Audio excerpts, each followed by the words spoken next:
आता एक अतिशय महत्त्वाची अपडेट आहे, पावसासंदर्भातली महत्त्वाची बातमी आहे। शेवटपर्यंत नक्की बघा, कारण ही अपडेट तुमच्यासाठी अत्यंत महत्त्वाची ठरणार आहे।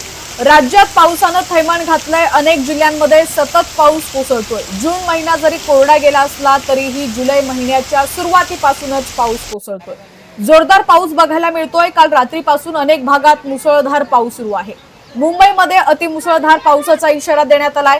मुंबई, ठाणे, रायगडला ऑरेंज अलर्ट हवामान विभागाकडून देण्यात आलाय। जून महिना कोरडा गेला तरीही जुलै महिन्याच्या पहिल्याच दिवसापासून पाऊस त्याची भरपाई करताना दिसतोय। पुढील काही तासातच पावसाचा वेग वाढणार आहे। आज काही भागात रेड अलर्ट सुद्धा जारी करण्यात आलाय।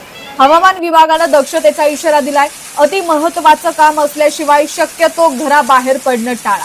रायगड आणि पालघर जिल्ह्यात शाळांना सुट्टीही जाहीर करण्यात आली आहे। मुंबईसाठी पुढील 4 दिवस धोक्याचे असणार आहेत। मुंबईत 4 दिवस अति मुसळधार पावसाचा इशारा देण्यात आलाय। यासोबतच अतिवृष्टी होण्याचीही शक्यता वर्तवण्यात आली आहे। राज्यभरात पावसाचा इशारा देण्यात आलाय। प्रशासन अलर्ट मोडवरती आहे।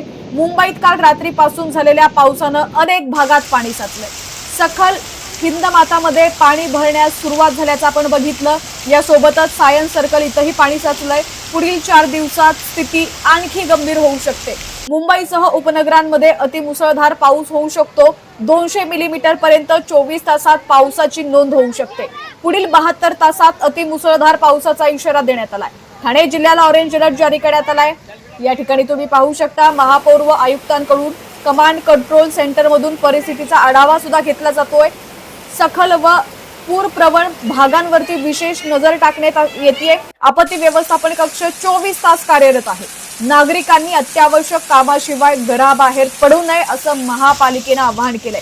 आपत्कालीन मदतीसाठी 0251 22 11 86 6 आणि 1800 23 3 0045 या टोल फ्री हेल्पलाईनवर संपर्क साधण्याचं आवाहन केलंय। पुढील 4 दिवस मुंबई, पुणे आणि कोकणात अलर्ट जारी करण्यात आलाय। आज सकाळपासूनच मुंबईमध्ये मुसळधार पाऊस पाहायला मिळतोय। दरम्यान राज्यातील तुमचा जिल्हा कोणता आणि तुमच्या जिल्ह्यात सुद्धा पावसाची काय परिस्थिती आहे ती सुद्धा आम्हाला कमेंटच्या माध्यमातून नक्की कळवा। पाहत रहा HPN मराठी न्यूज।